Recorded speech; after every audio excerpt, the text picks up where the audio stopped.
It is 4 o'clock Central, 5 o'clock Eastern. This is the Paul Harrell Program. We got a great show scheduled for you today. Thank you so much for being with us. We're going to talk about, the lead story is Susie Wiles sat down 11 times with Vanity Fair, the bastion of conservative media. No, obviously joking. Vanity Fair, not considered conservative, considered, a left-wing rag. And so J.D. Vance has responded to it. Susie Wiles has responded to it. So we're going to take a deep dive into that, as well as, once again, Eric Haynes and myself will be protesting the doom and gloom of the mainstream media around Christmas time and trying to do everything we can to celebrate what's good and true. And there's nothing better than talking about Christ's invasion of this world 2,000 years ago, his advent, and we're going to do that as much as we can and talk about family. The Paul Harrell Program starts right now.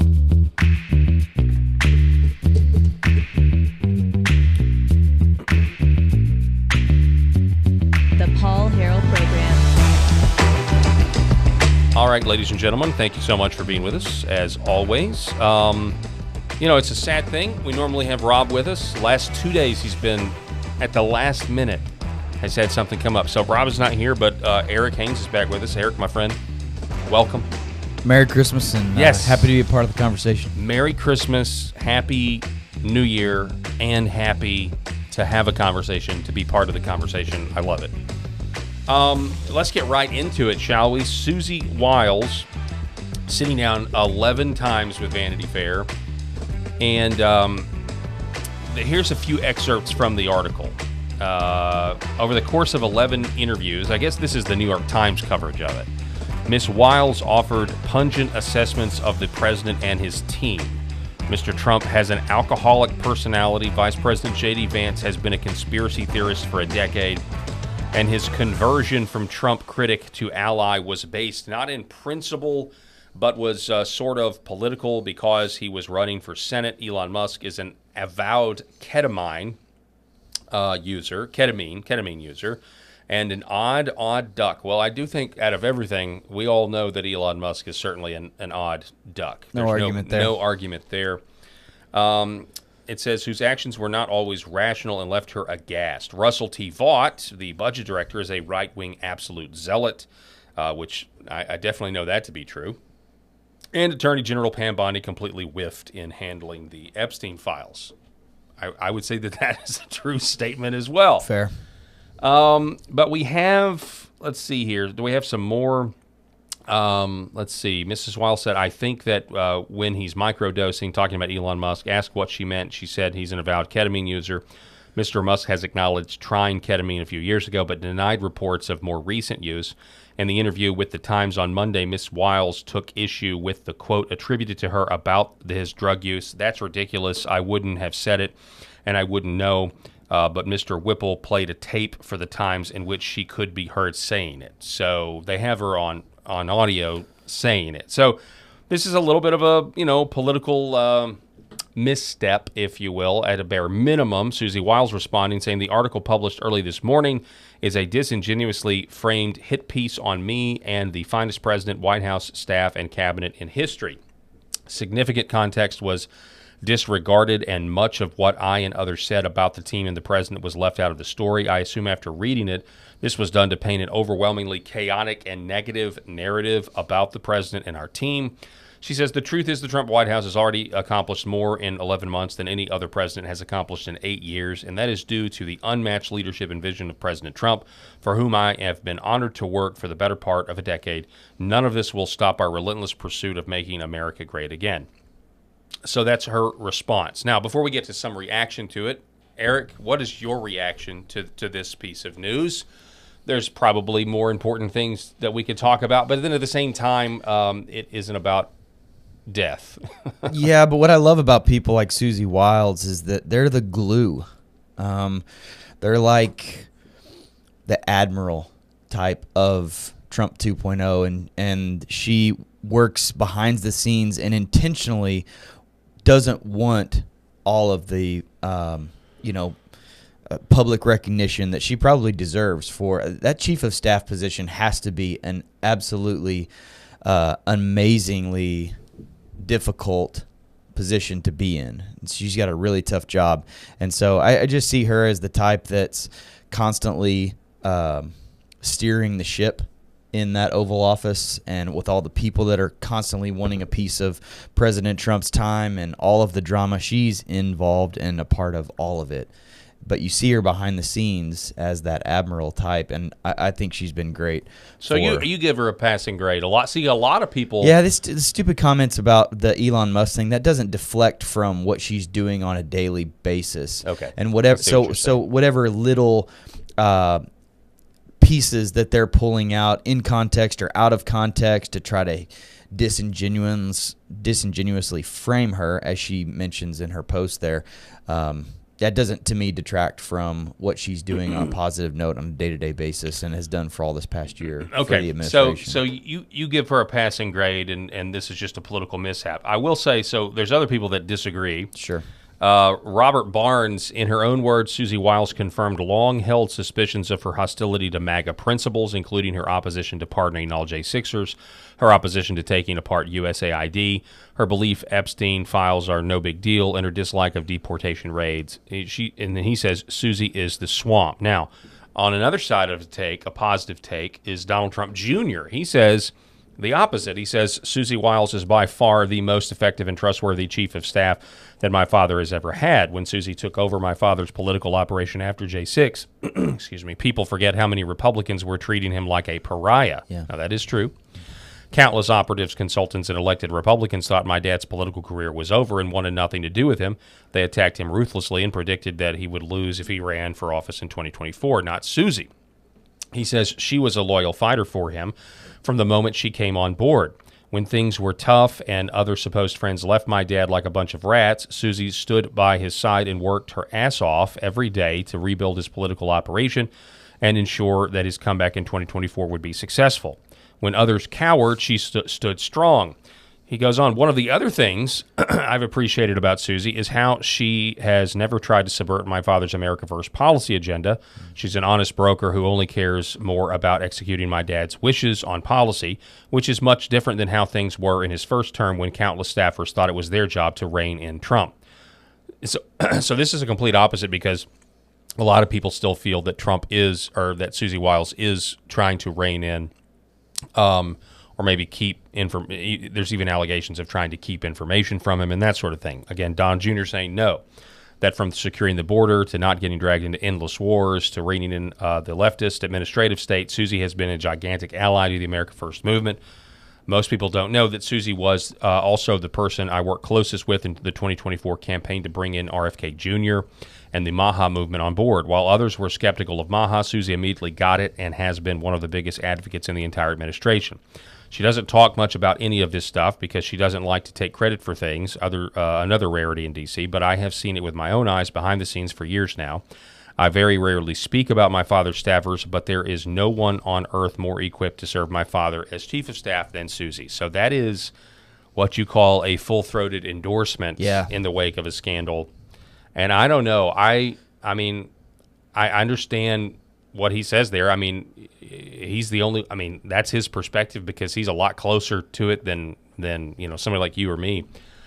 But I still am one of these guys that's frustrated with what I perceive to be the lack of results so far. And you and I were talking off air.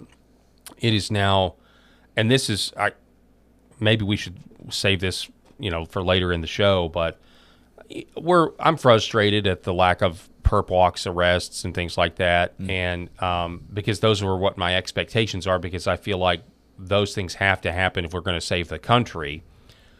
But then you look at headlines like, is it this? Then you look at headlines like this, PJ Media, rogue judge orders destruction of evidence against James Comey. I see headlines like this, and I'm like, you know what? And I think it's going to be, I think it's potentially disastrous to not happen. But I don't think the courts, just like the courts refused to actually hear the evidence where the allegations of 2020 election rigging were out there, the courts are not going to convict any of these people. No. And I now believe that. I'll be happily surprised, but the courts are actually not going to do anything. Our system is so corrupt that we have all of this evidence, but there is no way any of these people are going to face justice.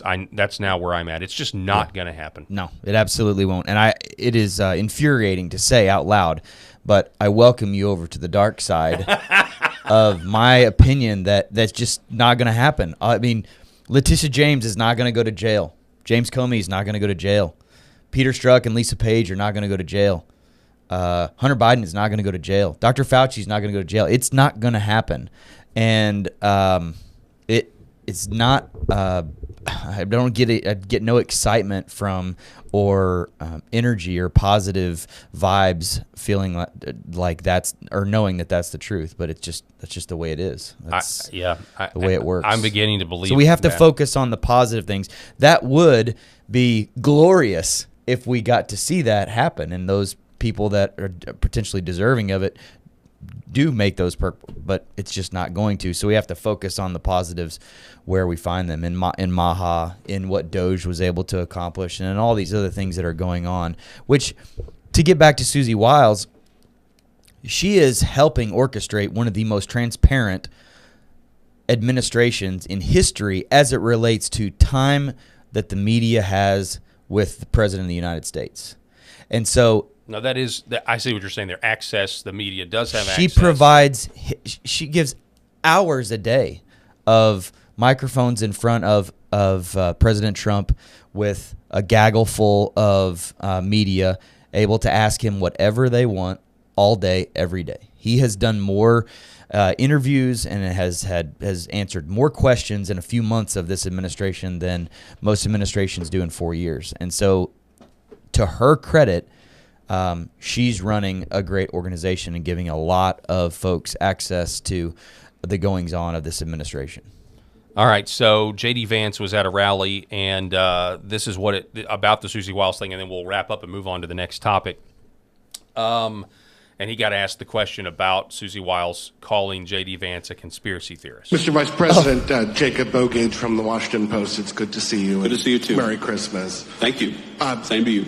Unfortunately, I have to ask a bit of an off-topic question from affordability because news events do intervene, and that is the interviews that White House Chief of Staff Susie Wiles gave to Vanity Fair, in which she's quoted as referring to you as, and again, not my words, sir, but a conspiracy theorist of a decade, and described your transformation from someone who once opposed President Trump to now his vice president as an act of political expediency.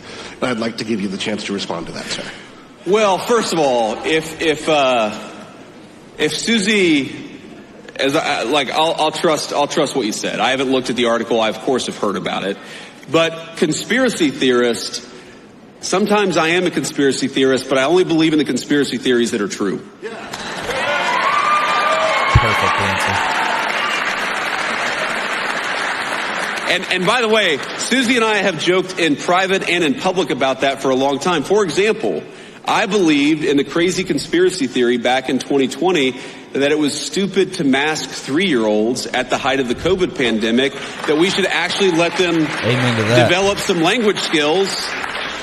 You know, I believed in this crazy conspiracy theory that the media and the government were covering up the fact that Joe Biden was clearly unable to do the job.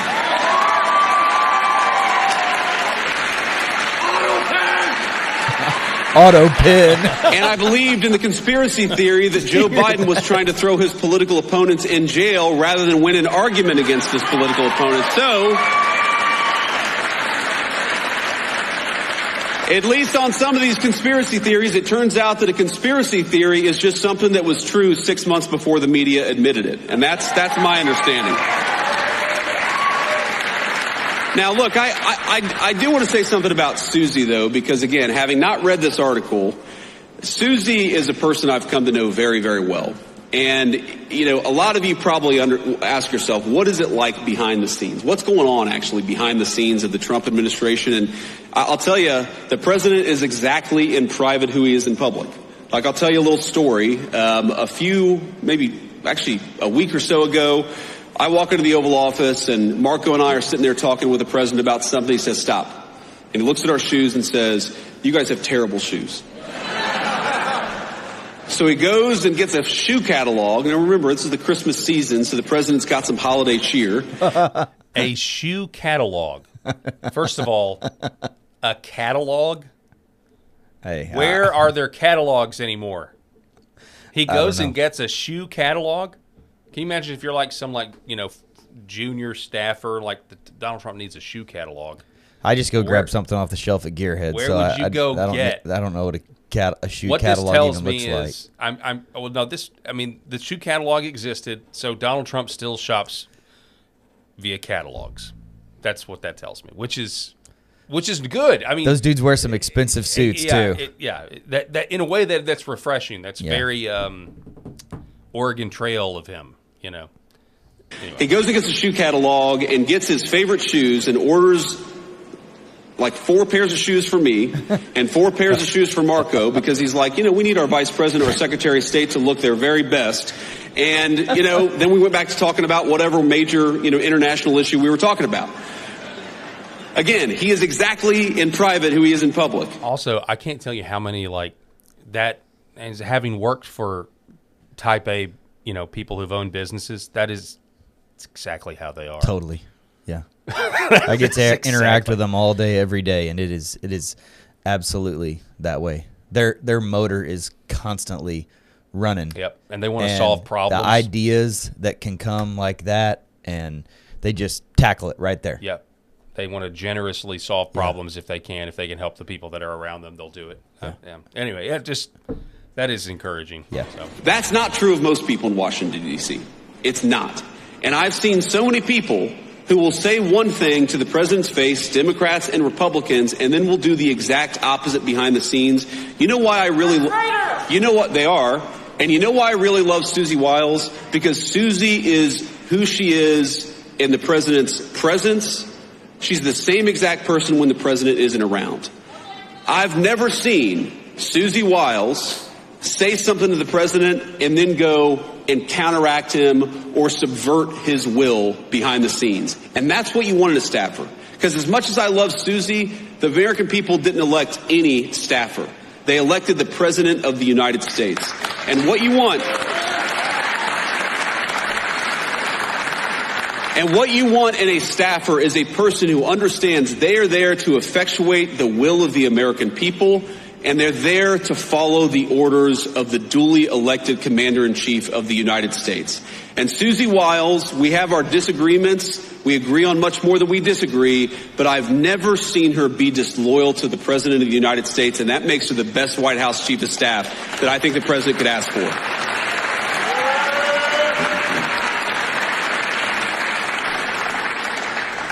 And the last thing I'll say is if any of us have learned a lesson from that Vanity Fair article, I hope that the lesson is we should be giving fewer interviews to mainstream media outlets. So, yeah, again, 11. She gave 11 times. She interviewed with him 11 times, which, it is what it is. Yeah. This was an avoidable misstep. I had not seen that video. I'm so glad you played that video by J.D. Vance there, that conversation that he was having with that reporter, but that's a great. I'll great say this: answer. the Washington Post reporter, right, Mr. Vice President, Merry Christmas. Hope you're doing well. I have to ask you this. Not my words. It's not me that's saying this. Yeah. I mean, that was a respectful way to ask a question. Maybe journalism is not totally dead. It reminds me of how much Trump values loyalty, and I see that now, kind of transferring over to J.D. Vance, and I look forward to J.D. Vance's future, obviously, because I'm a very big supporter of his. But if he can value loyalty the way President Trump values and respects and appreciates loyalty, then we're going to have a bright future ahead. Yeah, I think you're right. I want to... Real quick, before we go any further, I want to tell everybody just briefly about Red Vive and these incredible discounts. Like right now, you see on your screen, they're giving you 40% off when you use my promo code. So if you haven't checked it out, do the research. It's redvivehealth.org. Redvivehealth.org. Use my name, Paul. You save 40% off of these red light panels. There's one for a tabletop there. This is a little bit bigger one. This is the model that I have. Then you've got the giant one. and you can upgrade and get different stands and stuff. But if you don't know anything about the healing power of red light, how it can help reduce inflammation rather, and it's really good for collagen production. It's great for so many things, but you can look up all the research. But the company that I think you should go with is Redvive, VIVE. That's redvivehealth.org/Paul. And it's just interesting enough. I can throw this up there. That's you see, but we've got the wrong graphic. It's not 35% off, but during Christmas, it's 40% off now when you use my code Paul. redvivehealth.org/Paul. We would really appreciate it if you would go there now. Or finish the show and then go there. But it's a great gift for Christmas. Now we're going to transition to this Brown, what's going on at Brown University. Because now we have a little bit more details, we have a little bit more facts about what might actually be going on here. And that centers around, potentially, it's being reported, a girl by the name of Ella Cook. Ella Cook, it is now being reported by Mark Halperin that the family of Ella Cook, who lost her life, Ella Cook was the vice president of the College Republicans at Brown University. Not an exactly probably the most popular position to hold if you're a conservative Christian student at Brown University. Wow. It's a very liberal place. We know this. But Ella Cook was one of the people that was killed. And there's people claiming that there's a suspect that, we'll get to him in a minute. Mark Halperin is now reporting that the family of Ella Cook has been told she was the reason for the attack. Watch. People are telling me that the family of I just need to look up her name. I apologize. Ella Cook, I think. Thank you. Mark. Thank you. Yeah. Thank you. That the family of Ella Cook, the Alabama young woman who was a sophomore, has been told that she was the target of what happened at Brown. I have no idea whether that's true. There's other theories about why the person did what they did, but now that we don't know who the assailant is, it's going to be harder to say. But if it's true that she was targeted, that's a big story because she was one of the most visible conservatives on that campus. Don't know that it's true, but probably most of you don't even know that's being alleged because you'd have to follow certain accounts on X or have sources, as I do, who are telling me that. So, Amber, if she was targeted, and again, we don't know that, but if she were targeted, what would the implications of that be? Well, I'll start with a couple of things that I think lend credence to that theory, which is, one, typically when we see mass school shooters, they don't just stop and walk away, right? Usually they keep going until they're apprehended by police, shot dead, or they kill themselves. Yeah. Amber, in this case, let me just stop you. Yep. I should have been clear. She was the number 2 person at the Young Republicans branch on Brown. All right. We don't. So that's a big deal if that's possibly the case. And then Steve Bannon. This is what she looks like. Ellen Cook. This is her. One of the people that were killed. Bannon is saying that the Brown University apparatus, the people around them are basically just Keystone cops, and they're not doing their job, and that Bongino and Kash Patel should get involved here, take over, and start actually figuring out what's going on here. It wasn't a class; it was a Saturday study session. It's not something that's like scheduled, so it does lean credence to why would you attack this group of people? It suggests there was planning involved, that this was premeditated. Eric. Yeah, the last sentence there, that is not random. That's what's felt weird about this situation, is that with a lot of school shootings that we've seen, it's just almost kind of and I just hate talking about this. This makes me sick, but it's just like a spray type of an effect that the killer is going for, or killers are going for, and it is very random. This doesn't feel that way. Mm-hmm. This doesn't feel random at all. With the fact that it was just a Saturday session, it was just, her and one other student, and then the killer didn't stick around to shoot a bunch of more people and then face off with anyone. This is a tough one to swallow. Well, I think it's time for this part of the show to shift to, at least for a little while, protest mode. So Eric and I are now officially protesting all of the doom and gloom that's going on and all the terrible things. And we certainly want to encourage, prayers for the family of Ella Cook and all these people that have lost their lives tragically. Please do that, because that does make the Christmas season even harder for those families, and it will for years to come.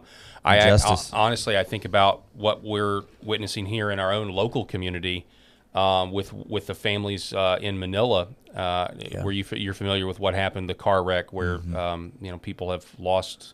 Families have lost their children and in a terrible car wreck here locally here in Arkansas. And so, certainly want to pray for them. But we also, on this program, want to celebrate what we know to be true, that Christ came into this world in a manger 2,000 years ago to save the world, to bring light to the world, to expose the darkness of this world. Yeah. And it's a wonderful life, buddy. It's a wonderful life. Hey, you sent me It's a Wonderful Life. What did you send me with the phrase It's a Wonderful Life? Was it what I'm about to show? Yeah. Oh, okay, all right. Because we had the conversation about George Bailey. This is it. Yeah. So let me throw this up on the screen. I sent this because the best part about having kids is watching them grow up, and the toughest part about having kids is watching them grow up. Mm-hmm.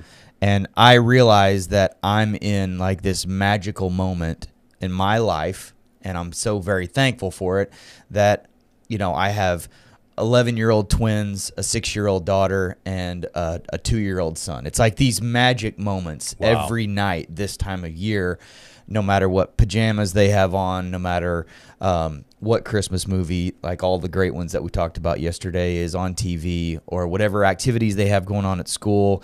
Monday was Grinch Day. Mm-hmm. Today they wore their PJs to school and they watched Polar Express, I think. Tomorrow night we're going to have a Christmas candlelight service at church. On and on and on. And so I saw this video and just reminded me about the fun and sincerity of our conversation yesterday about this time of year and how much we have so much to be thankful for. Yeah, that's exactly right. So the idea here is you get 10, basically, excuse me, as a parent, you get about 10 years if you're lucky, to have, to basically celebrate Christmas together, however you choose to do that.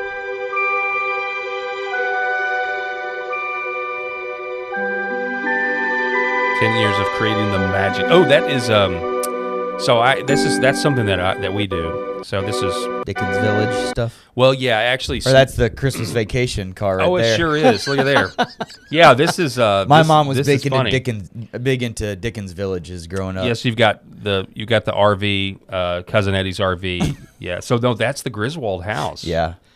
But actually, my mom had all the It's a Wonderful Life houses. That's really? That's what we did every year. We would get her a new part of. Well, so this looks like it could be Dickens Village or Snow Village type stuff. So when I was growing up, that was one of the things that my parents did, was Snow Village. Yeah. And it was a big deal.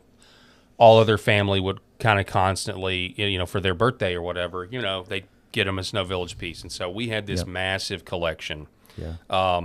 It was so big that my dad constructed a table just for it. Right, it was a table.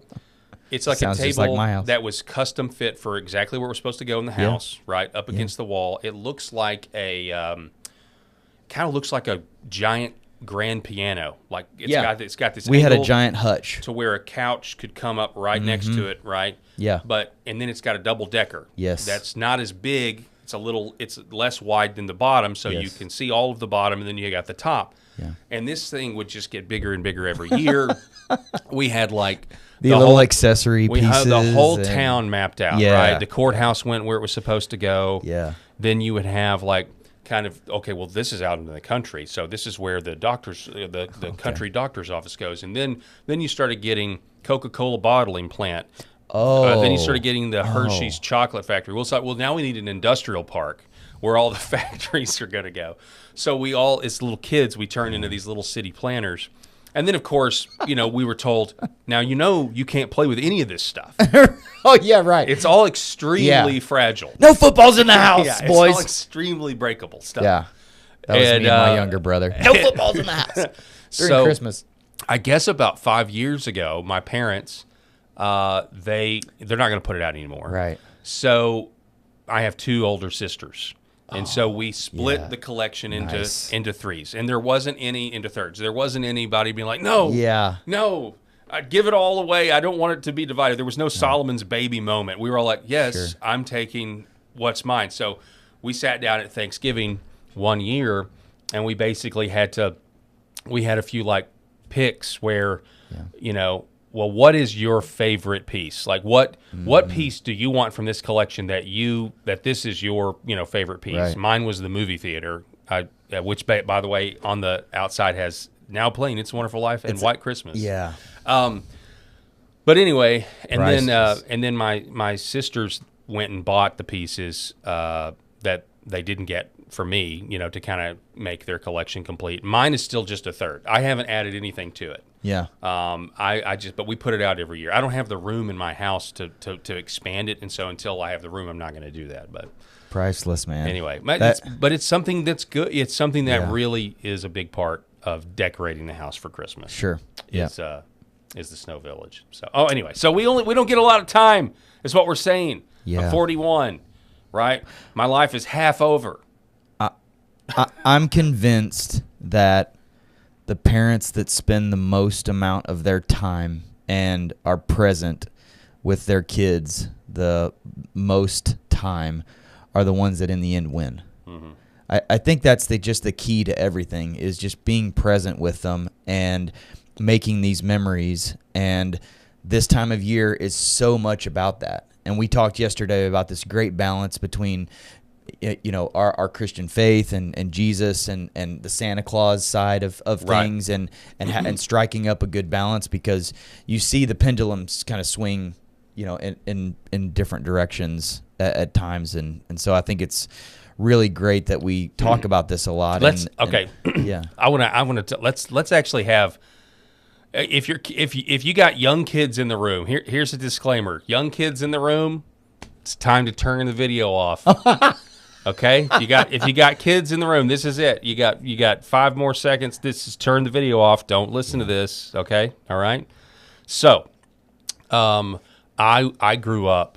My parents grew up, and I was told Santa was real, right? Oh yeah, yeah.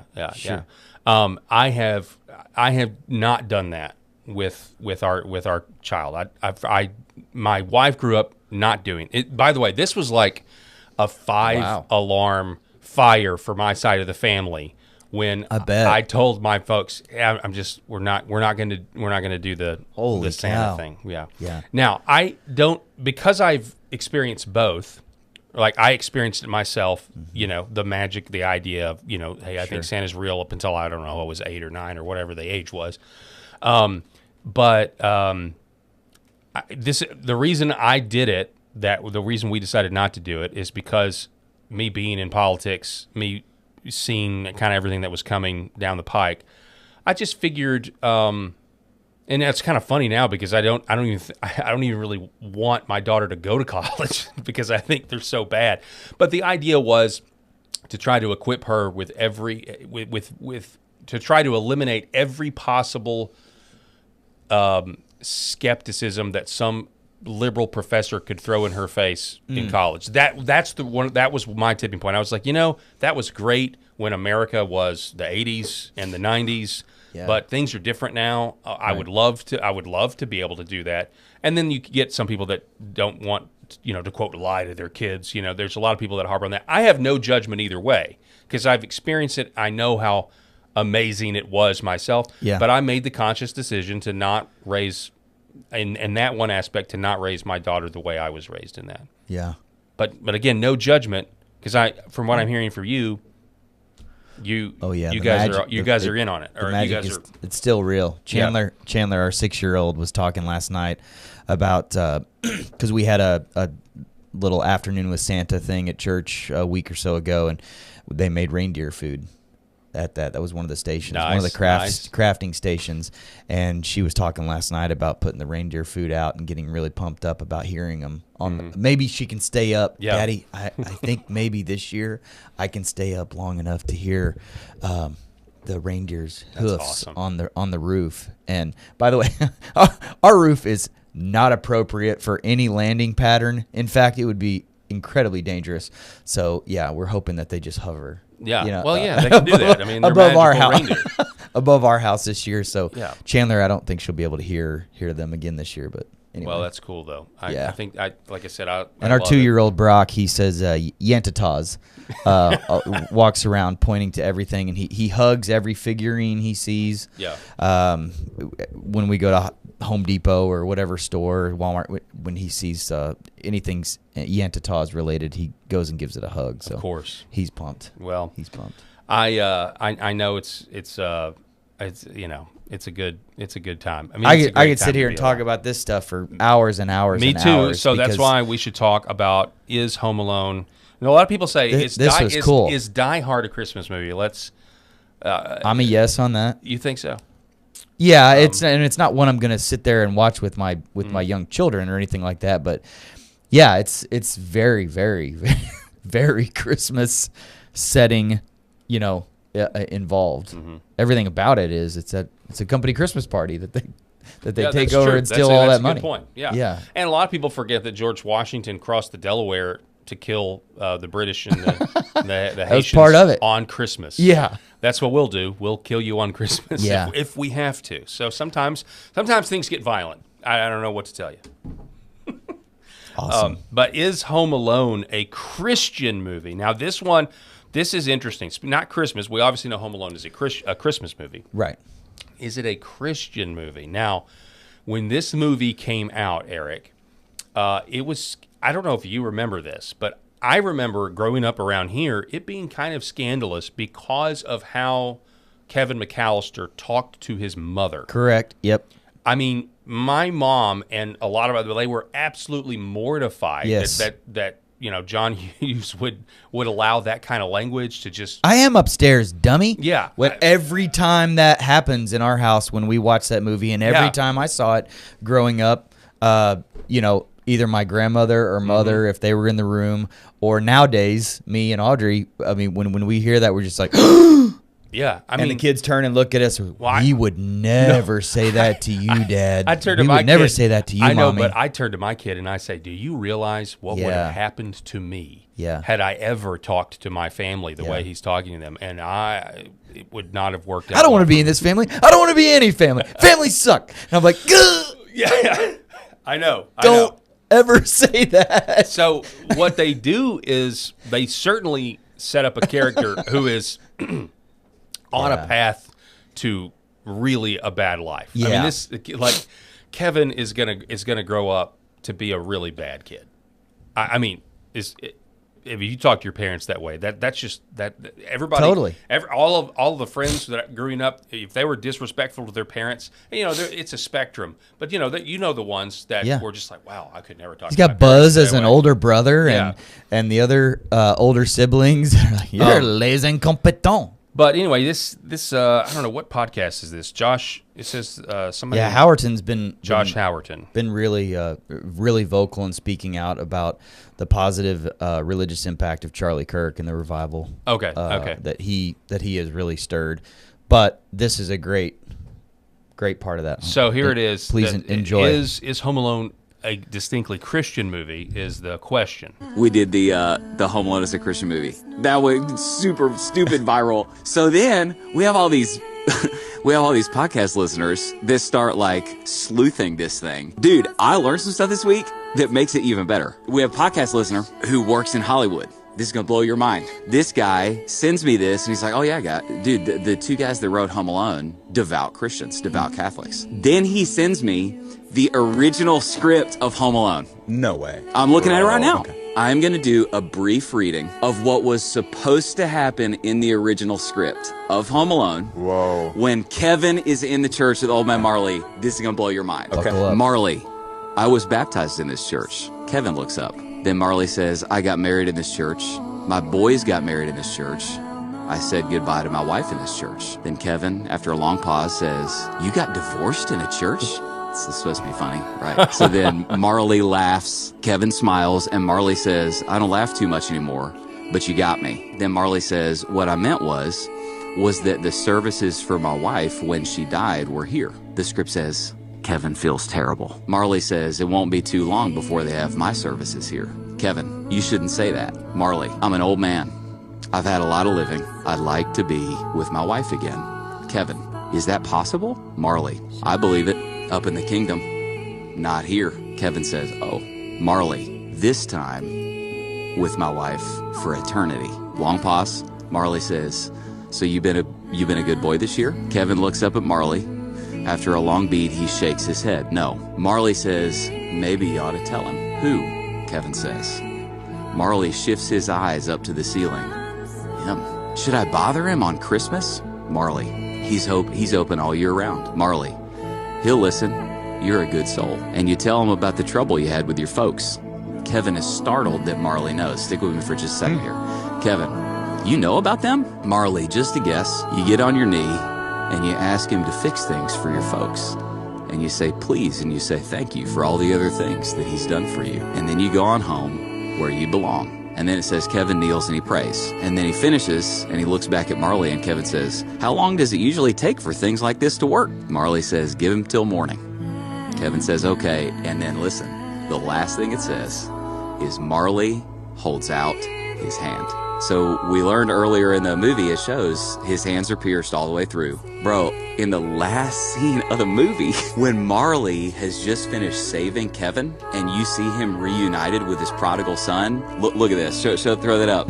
His hand is healed. So, sort of a symbolic, a completion of the redemptive work of Christ. So there you go. That's Part amazing, 2, man. Home Alone. That's good. A Christian movie. I mean, that blows my mind. My first question is, why did that get cut from the original script? Yeah.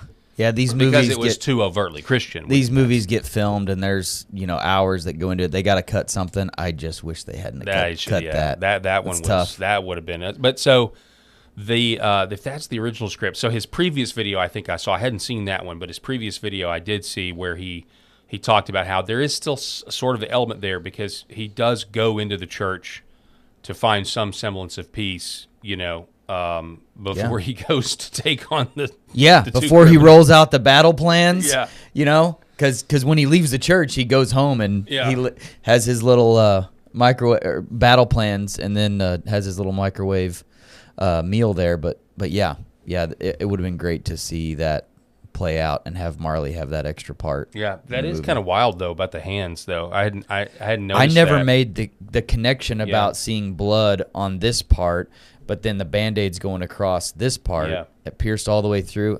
I mean, that wow. is interesting. Yeah, but it would have been that whole dialogue would have been way better. Yeah, that would have been way better. All right, so what else do we got? That may end the protest portion of our show. I got to be real. That may. I want to go back to that village because I think I'm getting a little confused here. Mom had Snow Village for years, and then she swapped it out for the It's a Wonderful Life Village. Was Snow Village like the mothership and the brand, and then you had different Snow Village houses? And so was the It's a Wonderful Life, because she always talked about Dickens Village when I was little. Yeah, that's different. Okay. I think I know enough to I think I need to that be. That is different. I think I need to have a conversation. This is great. I'm just going to have another excuse to call my mom later, but and chat about this, because we had Dickens Village, we had Snow Village, and then now I think she has It's a Wonderful Life. So, hang on, I'm just Googling this because I'm trying to find out. It's a Wonderful Life. How Snow Village, Santa's Wonderland. Now, nothing's coming It's a up. Wonderful So Life has to be it may be separate. its own separate thing, is what I'm thinking. Yeah. But did no, Snow Village have the fog thing? Did you have one of the houses that had the steam that would come out of the chimney? I've never seen anything like that. No. Okay.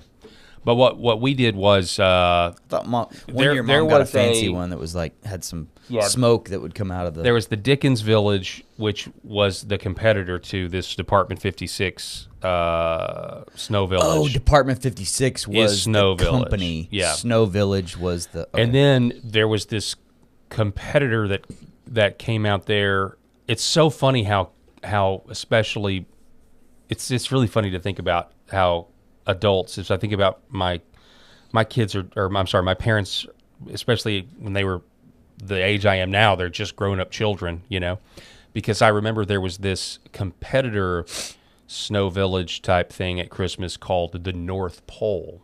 Oh. And it was, very fragile, breakable buildings that would light up in the back, but it was more, Santa's workshop and all, you could create your North Pole Village or whatever. Okay. And I remember there was a move in my family. When I say my family, I mean the extended family. Like, hey, you love Snow Village, but have you heard about the North Pole?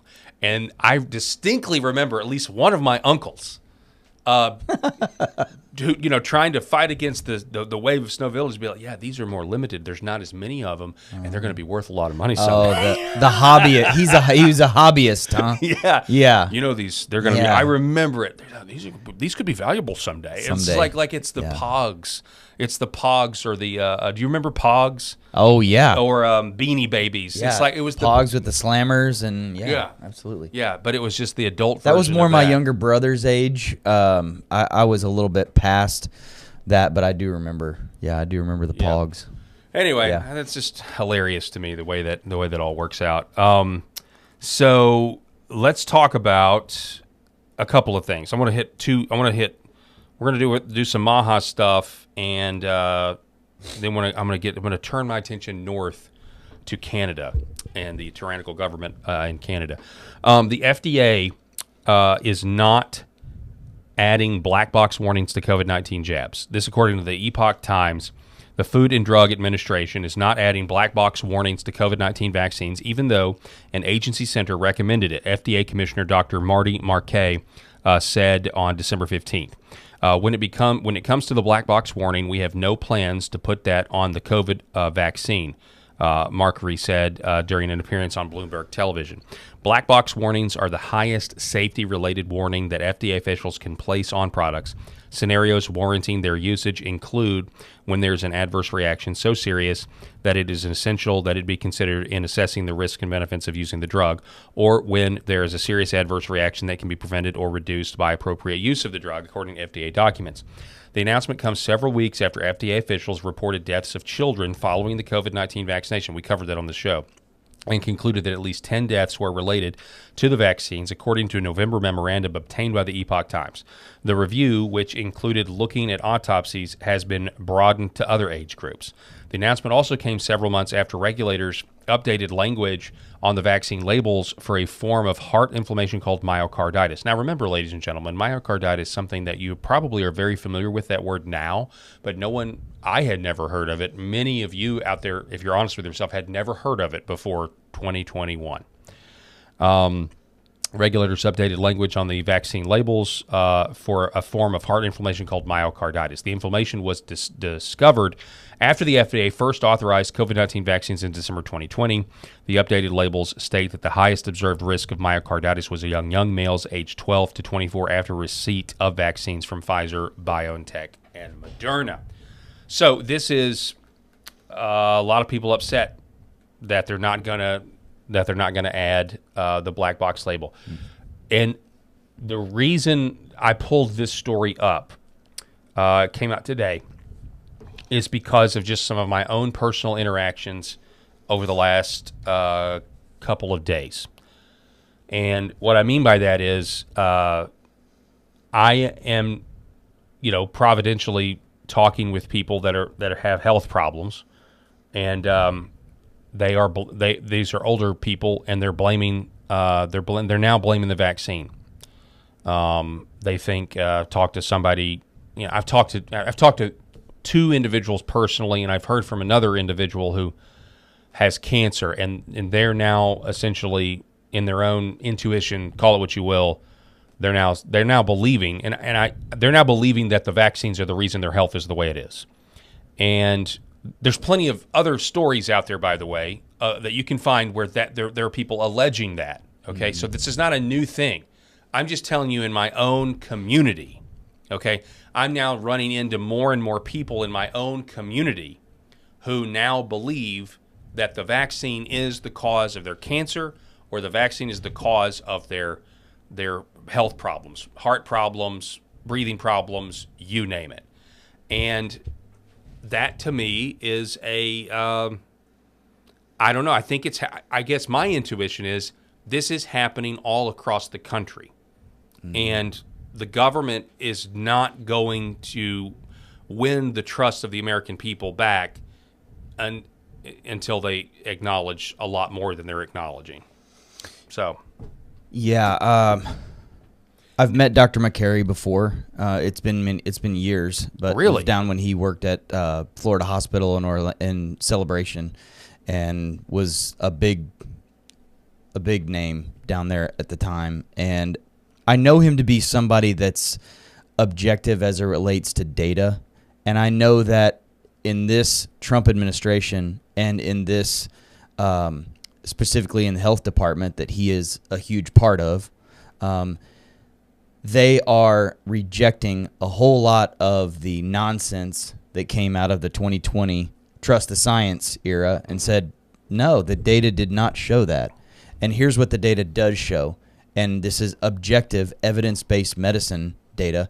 Now, it hasn't been long enough, unfortunately, when you need evidence-based medicine data to prove something. You need long-term data, and it hasn't been long enough yet. So nobody's going to be able to really come out and say this is the definitive answers, but you're definitely going to have more and more people that are going to say, wow, I have no explanation for why I have this. I don't have this in my family history. My dad didn't die of this. My mom didn't die. This is not something that I'm a healthy person. Why in the world do I have myocarditis right now? That stuff is happening. I can tell you that is absolutely happening in a lot of places. And people need to come forward with that and talk about it, because that's the only way we're going to eventually get to the point to where they can study it and see what the prevalence actually is and get some percentages. And that's when black box warnings happen. Well, it's when you get enough of a statistically significant percentage to where they can say, sorry, you've crossed this is the tipping point now. Yeah. And well, it's funny because what you're describing is kind of an infrastructure of rules of how you do evidence-based medicine. Mm-hmm. The problem is they got these things to market by skipping over all of that, right? Because they were rushed to market, and now we find out that they, according to reports, were hiding the deaths of children in the Moderna trials. You know what I mean? Yeah. And so now to say that, well, we're just going to have to see. I don't know. I'm taking your argument to the extreme. We're going to have to see how many people are dead, in the next 10 years before we can do anything about it. That's not going to be an appropriate answer. The rules need to change, I guess. Whatever is going on, and it could just be as simple as big pharma money. Yeah. But you know what I mean? It's part of the reason why we can't get there. There's a lot of drugs don't make it to market because you can't study them in a young population or in the population you need to, because to get effective data, you have to study it against a placebo arm. Mm-hmm. There has to be a randomization of the patients in the study, and someone has to get the sugar pill that's not the actual medicine to see if the sugar pill or the medicine actually works. And you can't, it's unethical to do that for children. So, there's a real problem with getting to that end point that says, okay, now this is statistically significant enough to say this is dangerous. Put a black box warning on this, which in essence, in most areas of medicine, if you're actively prescribing a drug that has a black box warning on it, as a clinician, a physician, you're going to have some problems with that. Insurance companies are going to be throwing up all kinds of red flags. They're probably not going to be paying for that medicine in a lot of cases. And so a lot of patients, that's kind of like, knife to the heart. Would it effectively end the vaccine? The Yeah, COVID and vaccine? so Like, and so at that point, most drug companies just pull those off the market. You know, if you're going to give Vioxx and these other medicines a black box warning, we're just going to pull it off the market and just take it off completely. That's have you usually what ever happens. seen the M. Night Shyamalan? Normally, I call him M. Night Silly Pants because some of his movies were great, some of them not so great. But have you ever seen the M. Night Shyamalan movie about Big Pharma? They're on the beach. I think it's called Old. Oh, yeah. Have you seen that one? Yeah, I don't remember a lot of it, though. I just remember being really freaked out by it that. was. Yeah. With how they I was aged so amazed fast. that they, I was amazed that movie got made because it paints Big Pharma in a terrible light, which I think they have totally earned that reputation. I need to go back and watch it again with that in mind. Yeah. Because I think we just watched it for the freak factor the time that I saw it. Well, so that's the big reveal. Spoiler alert.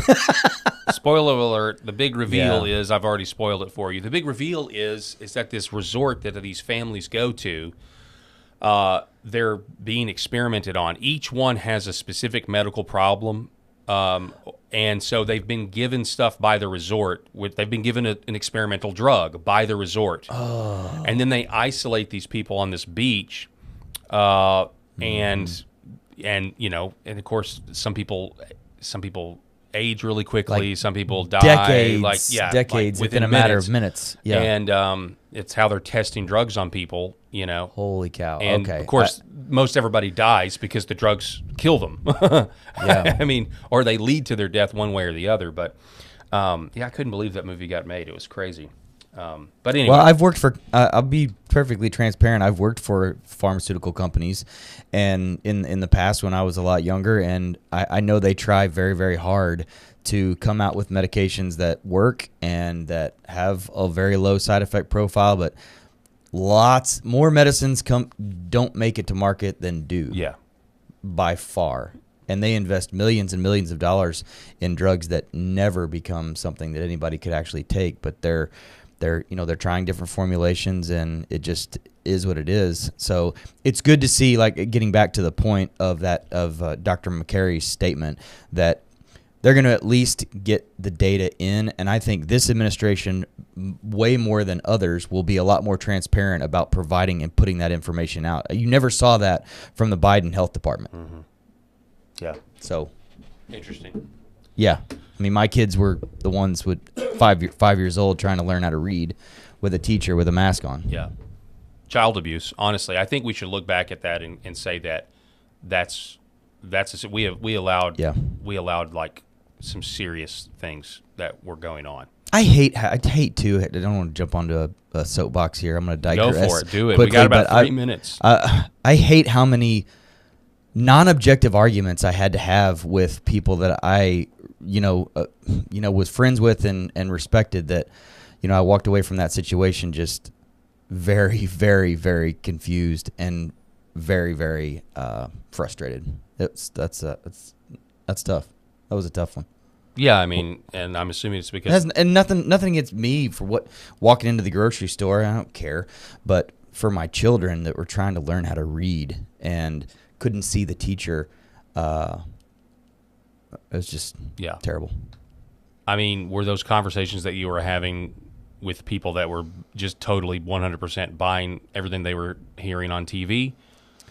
Was that the tension there, basically? Sadly, it was a lot of would Jesus wear a mask people. Oh no. Yeah, and we could do probably a whole show on that. Love your neighbor, wear a mask. No, actually, that's not. That was the toughest part, because there was apparently something wrong with my heart in not wanting to wear a political symbol, conform to something that I knew didn't work, and that they were just trying to throw everything at with no evidence-based based data to support it. You're not a Christian. Wear your mask. I'm sitting there in the operating room looking at boxes of masks that say this will not prevent the spread the spread of COVID-19 on the box, and it didn't matter. And yet they were doling out judgment like they knew what they were talking about, and they didn't. And if my kids didn't have their Superman bandana on, then they weren't allowed to go to school. Mm-hmm. So. Yeah, the truth is it's not loving your neighbor to promote a lie that you know that they're believing. There's nothing loving about leaving somebody to the deceptiveness of the culture at that time. And those of us who were willing to not wear the mask or speak out against, and that was actually an act of love, because we were trying to get to the truth.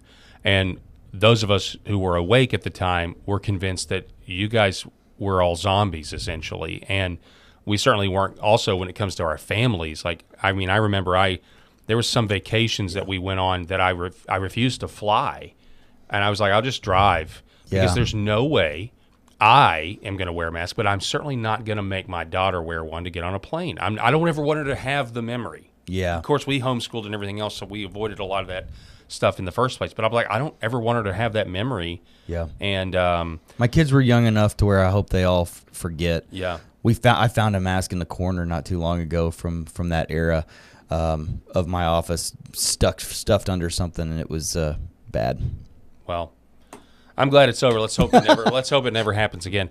Merry Christmas. It's a wonderful life, brother. It's a wonderful life. Merry Christmas, Eric Merry Haynes. Christmas Appreciate to you it. too. Want to give a shout out to our sponsors: Red Vive Health, New Horizon Real Estate, Gateway Sight and Sound, T-Guard Bail Bonds, and Sherrod Chiropractic.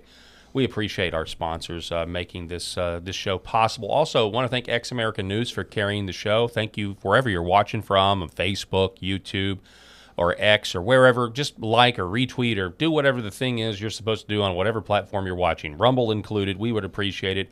And we'll be back here tomorrow wishing you a Merry Christmas. Be safe. Merry Christmas.